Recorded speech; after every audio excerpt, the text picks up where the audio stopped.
Et si nous nous rendions en Azerbaïdjan? Bakou et sa Flame Tower, son parlement, la mer Caspienne.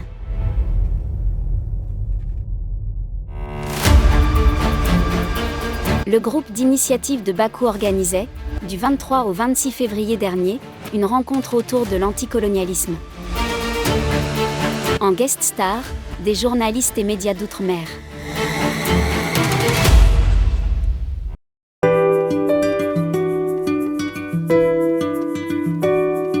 Situé au carrefour de l'Europe et de l'Asie, l'Azerbaïdjan est un pays jeune sur la scène internationale. Indépendant depuis 1991, à la chute de l'Union soviétique, il a rapidement consolidé son identité nationale et renforcé son autonomie politique et économique.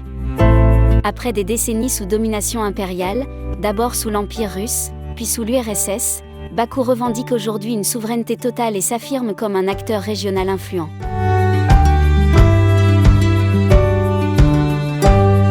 Les relations entre l'Azerbaïdjan et la France sont marquées par des intérêts économiques mais aussi par des tensions diplomatiques. Paris, qui a une forte communauté arménienne sur son sol, a souvent affiché son soutien à Erevan, ce qui a suscité des critiques du gouvernement azerbaïdjanais. Fort de son propre passé d'occupation, l'Azerbaïdjan s'est positionné comme un fervent défenseur des luttes anticoloniales. Le pays multiplie les initiatives pour soutenir les nations et territoires encore sous influence étrangère. Aux grandes dames de la France, qui aime à parler de désinformation.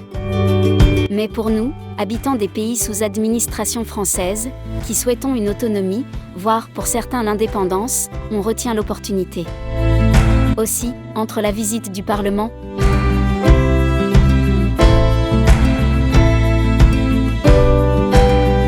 de l'université ADA, du Conseil de la presse ou même du siège de la SAN, que retenir de ce press trip?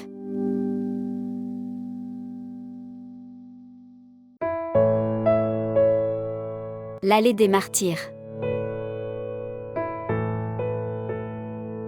L'Azerbaïdjan honore ses morts et garde sa mémoire.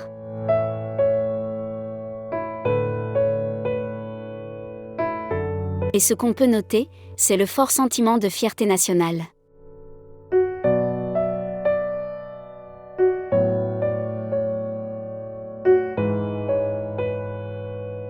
Ce sentiment qui pousse des étudiants à travailler bénévolement pour l'Azerbaijan Service and Assessment Network.